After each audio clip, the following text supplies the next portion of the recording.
लेकिन कुछ लोग कह रहे हैं, जो विपक्ष के नेता है कह रहे हैं कि भाई मोदी तो एक अनपढ़ नेता है, चाय बेचने वाला है, एक गरीब माँ का बेटा है, उसे क्या पता कि देश कैसे चलाया जाता है। साल से कौन चला रहा है देश और कितना अच्छा चला, और ऐसा क्यों है कि वर्ल्ड लीडर में वो नंबर 1 है? और क्यों है? आज तक उनके प्रधानमंत्री जो इकोनॉमिक्स में सबसे नंबर 1 थे वो तो नहीं आए हमारे इतने टाइम से। अभी क्यों एक चाय वाला ही क्यों 10 साल से ग्लोबल लीडर में नंबर 1 है? यूएस का क्यों नहीं आ रहा या यूके का क्यों नहीं आ रहा? पढ़े लिखे हैं ना वो तो, मोदी जी तो शायद बीए या जो भी उन्होंने किया हुआ है, ठीक है, वही क्यों आ रहे हैं? लेकिन कहने कि मोदी जी के अंदर वो दम नहीं है, वो गुर्दा नहीं है जो दुश्मन से आंख मिला के बात कर सकते। आप देखो ना बालाकोट में क्या हुआ, उरी में क्या किया, ठीक है ना। तो अगर वो चीज़ नहीं होती, हमें बोलने की जरूरत ही नहीं है, वर्ल्ड हमारी बात सुन रहा है, हमें बोलने की जरूरत है। टेस्ला का जो एलॉन मस्क है वो बोल रहा है कि आज हमारी यूएन में परमानेंट सीट होनी चाहिए। आज से पहले तो किसी ने नहीं बोला, जबकि इंदिरा गांधी भी प्राइम मिनिस्टर थी, बहुत सारे आए और गए चले गए। क्यों टेस्ला का उसको क्या जरूरत पड़ी है बोलने की?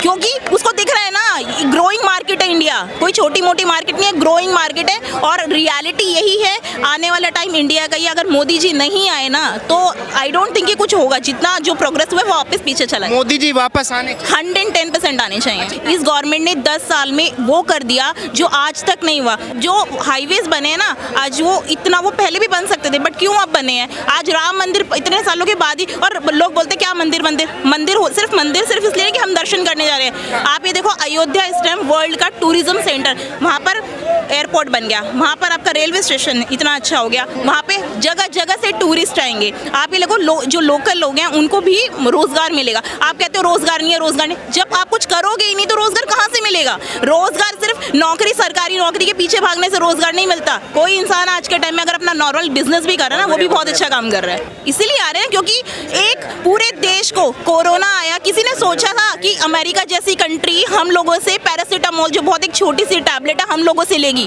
और ये वैक्सीन क्या होता है ना, हमारे देश में बहुत सीधी सी चीज़ है, जो बहुत सीधी सी चीज़ है, जो चीज़ फ्री में मिल जाती है ना उसकी कदर नहीं होती। हम लोगों को वैक्सीन फ्री में मिल गई, हमें लोगों को उसकी कदर नहीं है। पोलियो का जो टीका था ना, जो पोलियो का जो मेन ड्रॉप है, सॉरी, वो इतने टाइम के बाद आई और लगभग 100 साल लगे देश के अंदर आने में, ठीक है ना। अभी हमें फ्री में कोविड वैक्सीन मिल गई तो हमें पता ही नहीं है कि हो क्या रहा है। हर किसी को अपना कुछ चाहिए, अपना। आप ये देखो आज के टाइम में हम लोग, लेकिन ज्योति जी कुछ लोग हैं जैसे कि विपक्ष के नेता हैं, 27 पार्टियों ने मिलकर गठबंधन किया है, कह रहे कि भाई मोदी कौन बनेगा पीएम? आज ममता बनर्जी साथ थी ना, आज वो अलग हो गई, ठीक है ना। आज केजरीवाल था साथ में, बाद में उन्होंने बोला हमें इतना चाहिए, हमें। इनके पास है कुछ नहीं, बस ये है कि अपना किस तरीके से खजाना बचाना है, क्योंकि केजरीवाल ने जो किया था उसके बाद तो वो अंदर ही है। लेकिन कहने कि मोदी जी के अंदर वो दम नहीं है, वो गुर्दा नहीं है जो दुश्मन से आंख मिला के बात कर सकते। आप देखो ना बालाकोट में क्या हुआ, उरी में क्या किया, ठीक है ना। तो अगर वो चीज़ नहीं होती, हमें बोलने की जरूरत ही नहीं है, वर्ल्ड हमारी बात सुन रहा है, हमें बोलने की जरूरत है। टेस्ला का जो एलॉन मस्क है वो बोल रहा है कि आज हमारी यूएन में परमानेंट सीट होनी चाहिए। आज से पहले तो किसी ने नहीं बोला, जबकि इंदिरा गांधी भी प्राइम मिनिस्टर थी, बहुत सारे आए और गए चले गए। क्यों टेस्ला का उसको क्या जरूरत पड़ी है बोलने की? क्योंकि उसको दिख रहा है ना, ग्रोइंग मार्केट है इंडिया, कोई छोटी मोटी मार्केट नहीं है, ग्रोइंग मार्केट है। और रियलिटी यही है, आने वाला टाइम इंडिया का ही, अगर मोदी जी नहीं आए ना तो आई डोंट थिंक कि कुछ होगा। जितना जो प्रोग्रेस हुआ है वो वापस पीछे चला है। मोदी जी वापस आने 110% आने चाहिए। अच्छा, मुझे ये बताइए, जैसे महिलाएं हैं, विपक्ष के लोग दावा कर रहे हैं कि भाई हमने तो महिलाओं के लिए इतना काम किया है, मोदी जी अगले 7 जन्म में नहीं कर पाएंगे। कह रहे हैं कि हमारे टाइम में महिलाएं सबसे ज़्यादा सुरक्षित थी। अगर आप पहले का टाइम देखें और अब के 10 साल देखें मोदी जी के, तो मुझे ये बताइए, एक महिला के तौर पे आपके जीवन में क्या बदलाव आया? सबसे पहली चीज़ तो अगर इतना ही था तो टॉयलेट तक तो ये लोग बनवा नहीं सके घर के अंदर, ठीक है ना। तो टॉयलेट तक तो बनवा नहीं सके, तो और तो आप बात ही क्या करते हो। उज्ज्वला योजना मोदी जी लेकर आए, ठीक है। दूसरी चीज़, इन्होंने लेडीज़ के लिए किया क्या है? मतलब जो जिसे इनके खुद की पार्टी में लेडीज सेफ नहीं है, दूसरी पार्टी में जो चतुर्वेदी कोई है जो शिवसेना में चली गई अब, ठीक है, वो खुद तो सेफ नहीं है इनकी पार्टी में, तो दूसरी पार्टी में जाकर के वो लोग कर रहे हैं। तो आप ये देखो ना, आप जो बोलते, इनकी पार्टी है hypocrite party, yes, hypocrite party है। वो बोलते कुछ और इनको पता कुछ है नहीं। एक ही बंदे को प्रोजेक्ट कर रहे हैं, यूथ लीडर, मतलब उससे 2 साल या 3 साल शायद बड़े हैं अमित शाह जी, और सुधांशु त्रिवेदी जी 1 साल छोटे हैं। वो कभी यूथ लीडर नहीं बोला जाता, लेकिन एक बंदे को बार बार प्रोजेक्ट करना है तो उसको यूथ लीडर बोल रहे हैं। तो कुछ नहीं है इस पार्टी। लेकिन जैसे राहुल गांधी जी कह रहे हैं कि भाई मोदी तो डरा हुआ तानाशाह है, तानाशाही कर रहे हैं मोदी जी, लेकिन मुझसे डरे हुए हैं। जब से मैंने समान संपत्ति की बात उठाई कि भाई जो देश के अमीर आदमी हैं उनकी संपत्ति छीन के गरीबों में बांटी जाए, एक रॉबिन हुड वाली अपनी जो है स्थिति बनाने की कोशिश कर रहे हैं राहुल गांधी जी। कह रहे हैं कि मोदी डरा हुआ है, तानाशाह है लेकिन तानाशाह डरा हुआ है मुझसे। तानाशाह कब से डरने लग गए आप बताओ मुझे। और दूसरी सबसे बड़ी बात, उन्होंने जो बात बोली ना बहुत सेंसिटिव है। आज के घर में ये कोई देखो, कोई चाहे कैसे भी पैसा कमा रहा है, अगर आप किसी को भी ये बात बोलोगे कि हम तुम्हारे पास 2 कार है, एक कार लेकर के दूसरे को दे देंगे, तो वो कोई भी नहीं होगा, कोई भी इस चीज को सिर्फ फेवर। मेहनत करना ही बंद कर, कोई क्यों करेगा? आप देखो ना, अगर मेरे पास 2 हार हैं, एक मैं एग्जांपल दे रही हूँ, मुझे कोई बोलेगा कि मैं आपसे एक लेकर के गरीबों में बांट दूंगा, तो भाई ये तो कोई लॉजिक नहीं हुआ ना, ये तो कोई लॉजिक नहीं हुआ इस चीज का। और सबसे बड़ी बात डिक्टेटरशिप की, तो डिक्टेटरशिप ये अगर इनको करनी होती ना, ये बहुत पहले कर चुके होते। आपको लगता है कि मोदी जी के अंदर जिस तरीके से मोदी जी देश को लेके चल रहे हैं, आगे लेके चल रहे हैं, आपको लगता है कि देश के अंदर जो मोदी जी कर रहे हैं सही कर रहे हैं, बिल्कुल एकदम ऐसे ही देश चलना चाहिए? ऐसे ही चलना चाहिए। देखो, हर गवर्नमेंट एकदम परफेक्ट नहीं होती, कुछ लूपहोल्स इनमें भी हैं, ठीक है, मैं ये नहीं, लेकिन मुझे ऐसा लगता है कि ऐसा लीडर जो 24-24, 18-18 घंटे, 20-20 घंटे काम करता है, एक छुट्टी नहीं लेता, अपनी उन्होंने सब कुछ छोड़ दिया कंट्री के लिए, और क्या चाहिए आपको? और मतलब और कैसा लीडर लोगे? बाहर के लोग बोलते हैं हमें इनसे इंस्पिरेशन लेनी चाहिए। हम लोग ऑनेस्टली, इस देश का दुर्भाग्य है कि अगर वो उस बंदे को भी नहीं, इतना सब कुछ करने के बाद भी अगर उनको बोलना पड़ रहा है ना कि हमें वोट दो, तो आई डोंट थिंक कि इससे ज्यादा बेकार कोई और चीज हो सकती है। सर क्या नाम होगा आपका? मोहम्मद साबिर। अच्छा साबिर जी, कहाँ से हैं? पटना से। पटना से हैं, बिहार से हैं? जी हाँ। अच्छा ये बताइए मुझे, 2024 का चुनाव चल रहा है, लेकिन माहौल क्या है, बिहार का माहौल क्या लग रहा है? माहौल जो भी रहे, जीतना तो मोदी को हर हाल में, पूरा सिस्टम उसके पास है। मोदी को जीतना? बिल्कुल, पूरा सिस्टम उसके पास है, कोई हिला ही नहीं सकता है।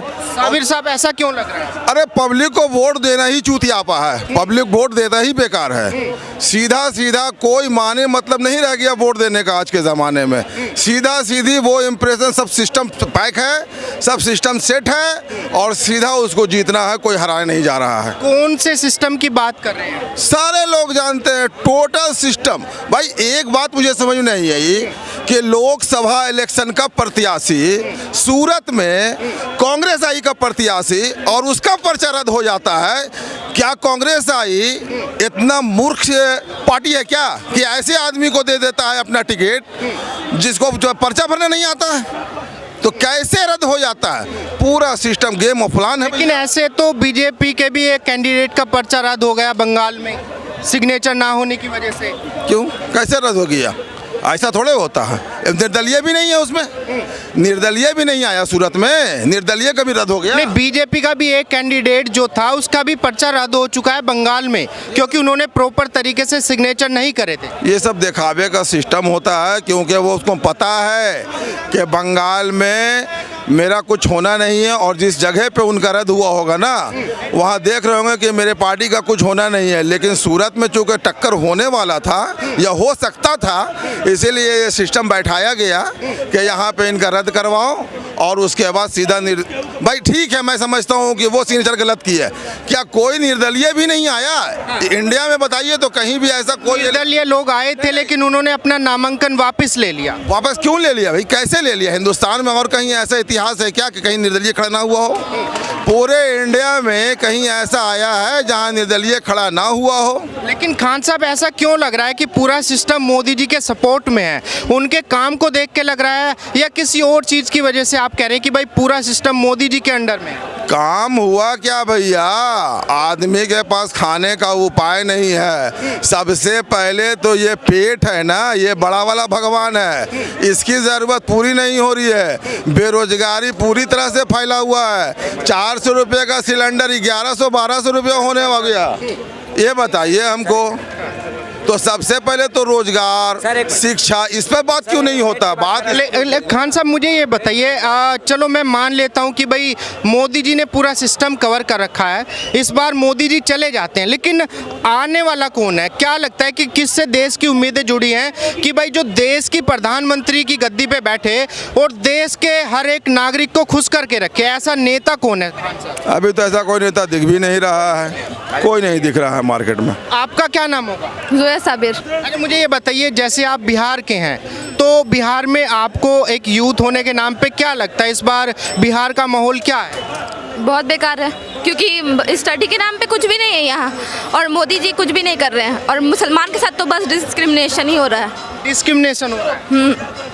क्या क्यों लगता है आपको? क्योंकि हर चीज़ में हिंदू लोग का मतलब प्रायोरिटी है, और हर चीज़ में या मस्जिद तोड़ के मंदिर बनाया जा रहा है, हर चीज़ किया जा रहा है, लेकिन मुसलमान के लिए कुछ नहीं किया जा रहा है। 600 एकड़ का जो ज़मीन था उसकी जगह पे हम लोग को कुछ नहीं मिल रहा है।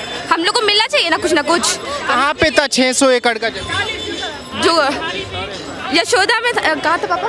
अयोध्या की बात। अयोध्या में जो टूटा है वापस, 600 एकड़ का नहीं था, जितना अभी 700 एकड़ का था ना, फिर भी उसकी जगह आपको मस्जिद की जगह दी है, लेकिन जोया वो तो सुप्रीम कोर्ट का फैसला था ना। हाँ, तो बोला ना जज कि दम बेकार गया, हम अच्छा नहीं दिया, हमको दबाव में करके दिया गया है ये फैसला, हमसे हम नहीं दिए ये, तो फिर इसके जगह पे हम लोग को दे दीजिए कहीं और, मस्जिद चाहिए कहीं। लेकिन वही सुप्रीम कोर्ट है। जमीन है उतना ही चाहिए, नहीं उससे ज़्यादा नहीं मिली है, कहाँ मिली है? लेकिन जोया एक बात ये भी है, वही सुप्रीम कोर्ट है, मान लिया अगर किसी मुस्लिम के घर पे बुलडोजर चलता है, जैसे दिल्ली के शाहीन बाग में चला था, आपने देखा होगा वो मुद्दा बहुत उछला मीडिया में, तो वही सुप्रीम कोर्ट है जो रोक लगाता है, और वही सुप्रीम कोर्ट है जो राम मंदिर का भी फैसला देता है, तो दोनों फैसले वही देने वाला है। सही है गलत है कोर्ट तो सही है, लेकिन उनको दबाव दिया जा रहा है, तब वो कुछ मतलब कर रहे हैं, आगे कोई भी जब जवाब दे रहे हैं। चाहिए कि ज़मीन दी गई थी ना, उसके लिए सरकार कुछ इम्प्रूवमेंट का उपाय करे कि वहाँ पे भी कुछ बनाया जाए, और नहीं तो लोगों से बात करें कि लोग उस पर काम करें, उसमें सहयोग करें, सरकार भी कुछ सहयोग करे, मतलब उत्साह के लिए सहयोग करे कि भाई आप लोग उस पर काम कीजिए जो जगह हमने दिया है। अभी बहुत से लोग उसके जो लीडर्स वगैरह थे वो लोग कहते हैं बनाएंगे ही नहीं, तो बना लेना चाहिए उन लोगों को। देश की सरकार ने तो बोला है, योगी आदित्यनाथ ने बोला है कि ज़मीन दे दी गई है, मुस्लिम भाइयों से अपील है कि अपना मस्जिद की शुरुआत करें, तो दिक्कत वहाँ पे क्या है? नहीं, वहाँ पे तो उसका कुछ हम बता नहीं सकते। मेरा तो एक ही मुद्दा है भाई कि ठीक है, ये राजनीति में जो भाईचारे का जो तोड़ फोड़ हो रहा है, ये राजनीति बंद कर दो। मुद्दा लेकिन खान साहब ले आओ महंगाई पे, मुद्दा रोजगार पे लाओ, मुद्दा महंगाई पे लाओ। मोदी जी इस इलेक्शन में अपने भाषण में रोजगार के बारे में भाषण दें। लेकिन खान साहब जैसे आप रोजगार की बात करें, मैं आपकी बात से सहमत हूँ, लेकिन जहाँ तक देखा जाए देश के सभी बेरोजगारों को तो सरकारी नौकरी नहीं दी जा सकती है, नहीं दी जा सकती, तो इम्पॉसिबल है, लेकिन कोई भी सरकारों नहीं दे पाएगी। ये तो 100% सही कि कोई भी सरकार नहीं दे पाएगी, लेकिन उसका रास्ता कुछ दिखा एकदम बंद है, बहुत कम ही है। मुझे ये बताइए साबिर खान साहब कि मोदी जी को हटाने की बात लोग कर रहे हैं, आपने भी बोला कि इस बार मोदी जी की जगह कोई और आना चाहिए, लेकिन उसका मेन मुद्दा क्या है कि मोदी से नफरत है, इस वजह से मोदी हटना चाहिए, या मोदी ने काम नहीं किया? बिल्कुल भी काम नहीं, हटाने उठाने के पक्ष में हम नहीं कि हटाया जाए। मेरा मोदी जी से सिर्फ जो है से आग्रह है कि आप रोजगार के बारे में सोचें, महंगाई के बारे में सोचें। गद्दी पे कोई बैठे, आम जनता को क्या मिलना है? आम जनता को मेरे हिसाब से कुछ नहीं मिलना है। मोदी जी बैठे हैं, राजीव जी बैठे, कोई भी बैठे नहीं, बड़ी आम जनता को कुछ नहीं मिल रहा है। लेकिन आपका भी तो समर्थन गया होगा किसी ना किसी नेता को इस देश के अंदर, कि लगता होगा उसके अंदर कि भाई ये प्रधानमंत्री की काबिलियत रखता है बंदा। नहीं, मुझे कोई तो अभी तो नहीं दिख रहा, कोई नहीं, अभी तो कोई नहीं दिख रहा मेरे हिसाब से। कौन आना चाहिए वापस? कोई नया चेहरा आ जाए, कोई नया आ जाए, नया चेहरा आ जाए। गठबंधन के अंदर बहुत सारे नेता हैं, कोई नजर नहीं आता। अभी तो कोई नहीं दिख रहा वैसा, कोई नहीं दिख रहा। जो या आपको नजर आता है कोई देश के अंदर कोई नेता जो प्रधानमंत्री की काबिलियत रखता हो आपकी नजरों में? नहीं, कोई नहीं आना चाहिए कोई अच्छा जो हमारे देश को सुधारे। राहुल गांधी हैं, अखिलेश यादव हैं, आपके गृह स्टेट से तेजस्वी यादव हैं, कोई किसी के अंदर काबिलियत नजर नहीं आती? नहीं, प्रधानमंत्री की काबिलियत नहीं है, प्रधानमंत्री की काबिलियत नहीं है। बोलते हैं कि हम पढ़े लिखे नहीं हैं, तो क्या होगा हम लोग का? तो हम लोग कहाँ से पढ़े? हम लोग का एजुकेशन सिस्टम अच्छा होना चाहिए।